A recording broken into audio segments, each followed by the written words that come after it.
उसे जीना नहीं था, वो खुद को ख़त्म कर देना चाहती थी। उसके दिमाग में हमेशा यही विचार आ रहा था। उसने डिसीजन ले लिया था, सिर्फ अंत कैसे करें इसके बारे में सोच रही थी। चारों ओर अंधेरा ही अंधेरा था।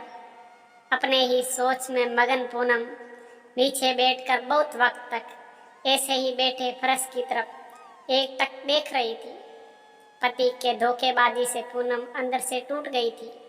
उसके बोले हुए वे सब पूनम के दिल में घाव कर गए थे। इस बार पंकज ने तो हद पार कर दी थी।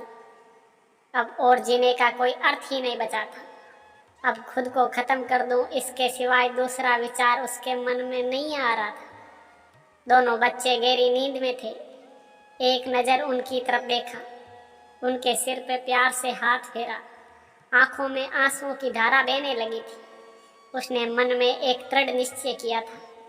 रात के 2 बजे थे, हर तरफ बहुत सन्नाटा था और वे धीरे से उठी और दूसरे रूम में गई।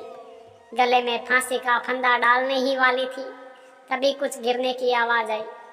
पूनम का 2 साल का बेटा जोर जोर से रोने लगा। उसी क्षण पूनम की 6 साल की बेटी चिल्लाने लगी, मम्मी छोटू बेड के ऊपर से नीचे गिर गया, तुम कहाँ हो? देखो ना छोटू कितना रो रहा है। पूनम भागकर दूसरे रूम में आई और अपने बेटे को उठाकर अपनी गोद में लिया और अपने सीने से लगा लिया। बेटी रोते हुए बोली, मम्मी तुम कहाँ चली गई थी? मुझे बहुत डर लग रहा था।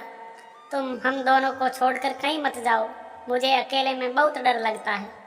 पूनम अपने दोनों बच्चों को पास लेकर जोर से गले लगा लिया और रोने लगी। दोनों बच्चे उसके सीने से लिपट कर सो गए। रोते रोते पूनम को कब नींद आ गई उसे पता ही नहीं चला। काम वाली बाई जमुना की आवाज़ से पूनम की नींद टूटी। अरे मैडम, आपने बार का गेट खुला क्यों छोड़ दिया था? अरे मैडम, क्या हुआ? अभी तक आप सोई हुई हो? तबीयत तो ठीक है ना?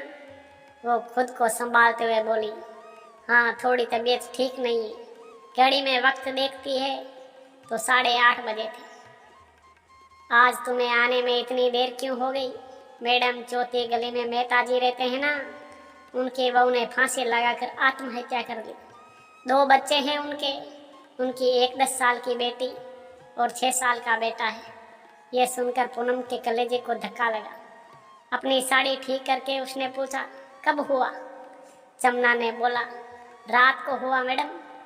मैंने ऐसा सुना है कि उसके पति की दूसरी औरत से संबंध थे। कमबख्त अभी तक नहीं आया। अचानक पूनम गुस्से से बोली, अच्छा किया वे आया या नहीं आया, उससे क्या फर्क पड़ता है? अब वे थोड़ी ना देखने आने वाली है।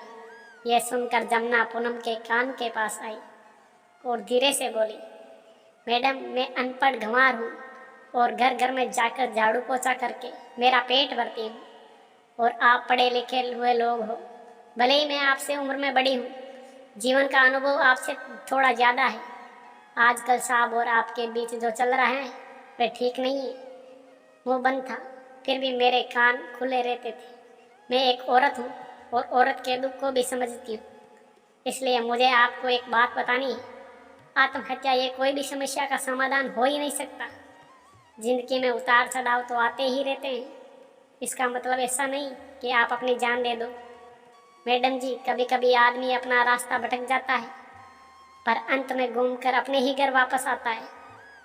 और जब नहीं आए तो भी क्या फर्क पड़ता है? आप किसके लिए मरना चाहती हो? जो आपको प्यार नहीं करता, जिसको आपकी थोड़ी सी भी परवाह नहीं हो, उसके लिए आप जी नहीं सकती। जो आपसे प्यार करते हैं, जिसको आपकी कदर हो, आपके माता पिता जो आपसे बहुत प्यार करते हैं, आपके बच्चे जिनको आपकी ज़रूरत है। जमुना की बात सुनकर पूनम की आंखों में से आंसू की धारा बहने लगी।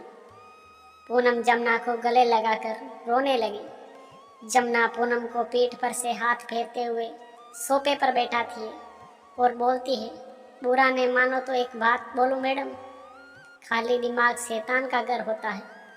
आप घर में बैठकर फालतू बातों को सोचते हो।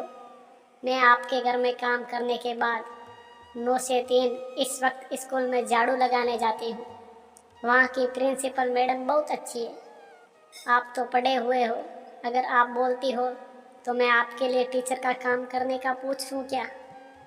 आपका वक्त भी निकल जाएगा और मन भी लग जाएगा।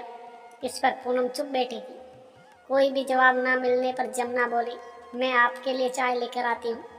और जमुना काम करने लग जाती है। काम निपटा कर बोलती, मैडम मैं जाती हूँ।